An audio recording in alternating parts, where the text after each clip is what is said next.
Good morning. নতুন একটি শহর থেকে জানাই অনেক অনেক ভালোবাসা।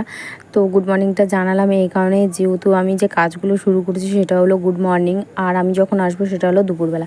আমার ঘরে জানো তো দুটো জিনিস বাকি থাকলো, বাকি সব কিছু পরিপূর্ণ হয়ে গেছে।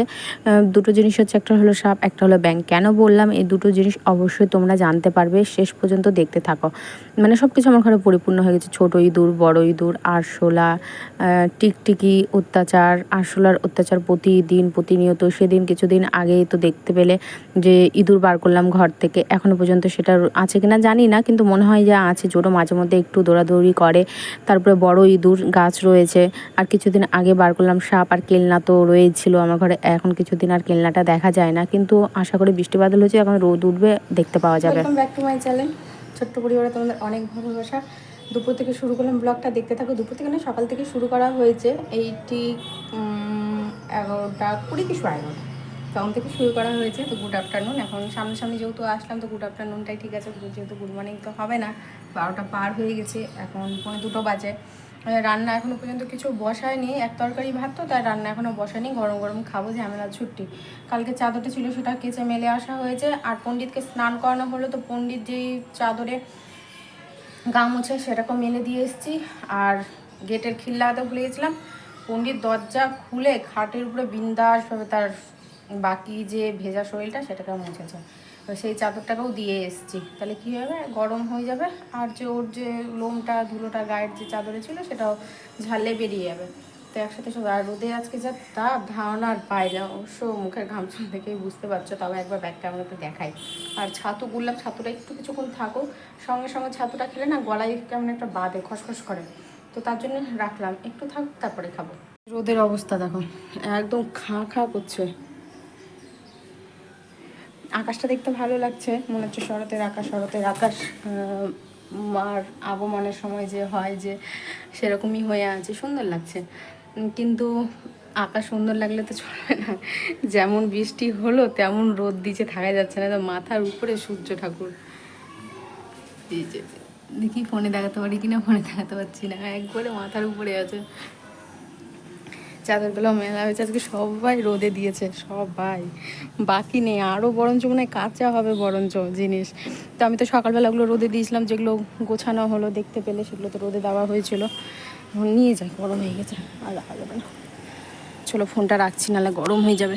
এই যে আমার মেলা চাদরটা পরিষ্কার হয়নি, কাচতে যাচ্ছি, দেখছি যে আচ্ছা পরে বলছি এটার ব্যাপারে, এই চাদরটার ব্যাপারে পরে নাই বলছি। পা পুড়ে গেল, উফ, পা হাত মুখ সব পুড়ে গেল। উফ, দেখে বোঝা যাচ্ছে তাপটা। ফোনটা একদম টিঙ্গির উপরে উঠিয়ে দিই, তাপে আসছে না, আলো নিতে পারছে না। ফোনটা নাই টিঙ্গির উপরে উঠে দিই, নাহলে একবারে নিচে নামিয়ে দিই। ধরতেই জানি না আমি ক্যামেরা। এখন ঠান্ডা হতে হবে, ঠান্ডা না হলে আবার ই করতে পারবো না, বিছানায় দিতে পারবো না। আর বিছানায় যদি এই চাদর দিয়ে দিই তাহলে হয়েছে, অবস্থা খারাপ। ঘরটা ঝাড় দিই, স্নান করে উঠে না এগুলো ভালো লাগে না করতে। ঘরটা ঝাড় দিতে হবে, কিছু করার নেই। পণ্ডিতকে স্নান করানো হয়েছে না, গা ঘুরছে, বাকি ওর গায়ে লোম টোমগুলো হবে, তার উপরে ঘর বিভৎস মাত্রায় নোংরা হয়। জানি না ধুলো কোথা থেকে এত আসে, বুঝতে পারি না। এত কোণাতে ঘর থেকেও যদি ধুলো আসে তাহলে আর কি করা যাবে। যখনই ছাতি তখনই ধুলো আসে, যখনই ছাতি তখনই ধুলো আসে। ওর কথাটা বাদই দিলাম আমি, ধুলো এত কোথা থেকে আসছে। তোকে দেখানো হয়নি, ভাতু খাবা না? সকালে পেডিগ্রি খাওয়ালাম, দুধ দই দিয়ে পেডিগ্রি খাইয়ে দিলাম। একদম চটকিয়ে ছাতুর মতো, ছানার মতো চটকিয়ে দুটো দিয়ে ওকে খাওয়ানো হলো। তারপরে কিছুক্ষণ থেমে ঘন্টাখানিক পর ওকে স্নান করতে নিয়ে যাওয়া হলো। এখন তো খাবে, খিদে পেয়েছে, ভাত বসিয়ে দিই, ফটাফট হয়ে যাবে। চাল ধুয়েও রাখা আছে, শুধু ভাতটা বসাতে দেরি। ভাত হতে টাইম লাগবে না। এই চালটা খুব সুন্দর চাল, চালটাও মনে হচ্ছে বেশি নিয়ে নিয়েছি, ঝোঁকে ঝোঁকে দেখি, অল্প করেই বসাবো মাপ করে। আর ছাতু যেগুলো একটু ছাড়বো, সামনে ছাতাটা দিয়ে ছাতা ঝাড় দিবি।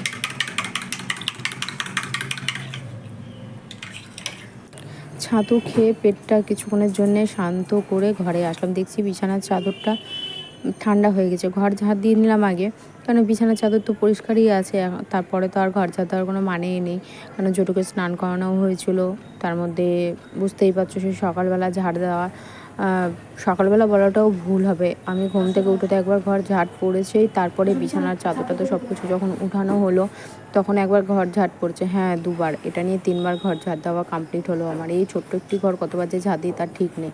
তো চাদরটা হয়ে গেছে ঠান্ডা, আর আমি যে পেতে দিই, এখন তো গড়াগড়ি খেতে হবে, কেন জোটুকু খাওয়াতে হবে, ওর এখন একটু বিছানার প্রয়োজন পড়বে, কিছুক্ষণ থাকবে তারপরে সরে যাবে। সব থেকে বেশি এখন বিছানার প্রয়োজন পড়বে আমার, কারণ এখন আমি ওই বিছেটা যবে থেকে চোখে দেখে নিয়েছিলাম তারপর থেকে না আমার কি জানি কেন কেনাতে অতটাও কোনো কিছু হয়নি, আমার না ভয় লাগে না এদের দেখে, না আমার গা এত শিরশির করে যে কি বলবো। ওদের যে পাগুলো থাকে না ওটা দেখে আমার গা শিরশির করে, আমি ভয় পাই না, ওই গা শিরশির করে বলে আমি না ওদের দেখলেই আমি কি জানি কেন আমার ভিতরে কেমন একটা করে, আমি না দূরে সরে যাই।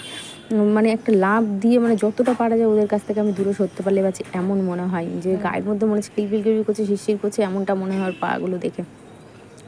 আর জুরুকে এখন এখানে বলছি আমি যে বাইরে যাবে, কেন বাইরে যাওয়ার জন্য মুখ তাকিয়ে আছে। ওখানে আমি বাইরে গেটে কী করেছি, একবারে শেষের গেটে আমি জলের জার আর একটা ছাতা দিয়ে আটকে রেখেছি। ও যাচ্ছে না, আমাকে গিয়ে ওর সাথে বসতে হবে। আমি বসলে তবে গিয়ে ও বসবে, ও একা বসবে না। আর যদি ছাতা সরিয়ে দিই তাহলে তো দৌড় ছাদে। ওর সাথে এখন আমাকেও বসতে হবে এই দুয়ারে।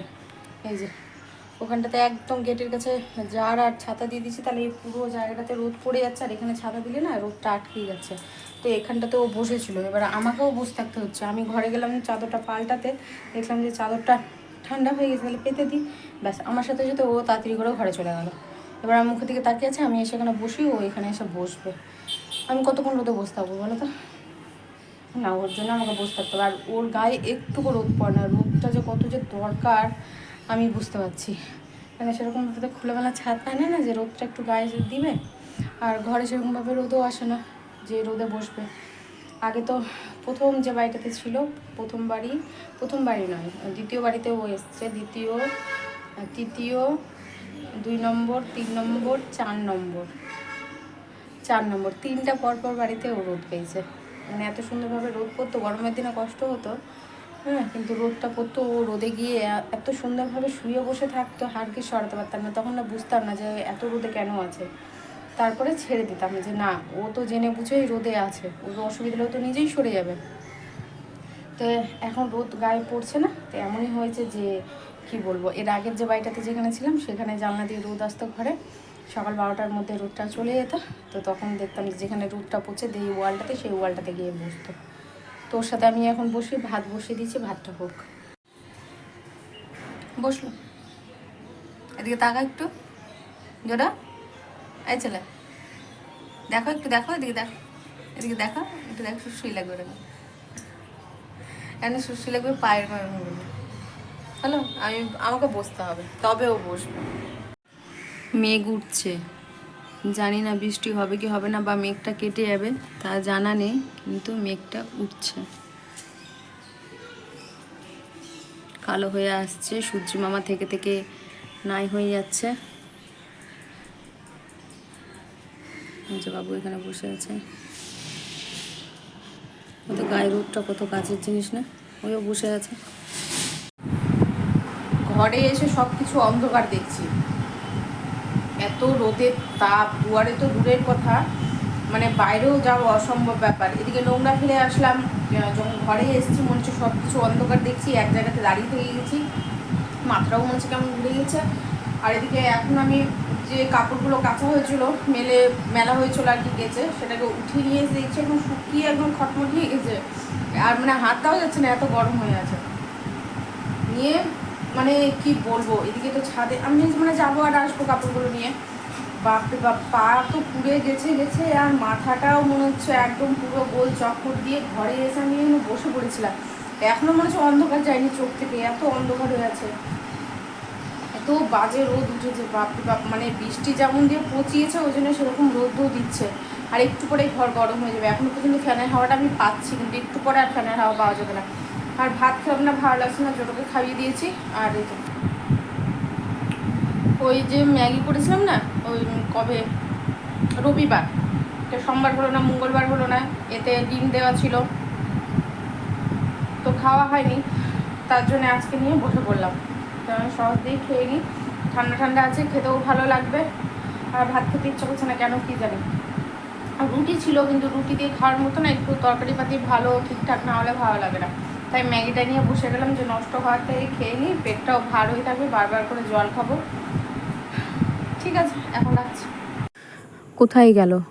এইমাত্র ভেতর থেকে আমি ফেললাম, ও ঘরের দিকেই যাচ্ছিলো। থামো, বার করি। এই যে দেখতে পেলে শামুকটা, এদের হাত দিয়ে উঠে ফেলে দিই। আমার এগুলোতে আমার একটুকু ভয় লাগে না, আর গাও শিরশির করে না।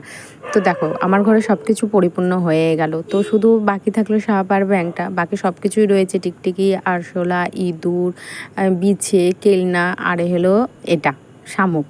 আর কি চাই বলো?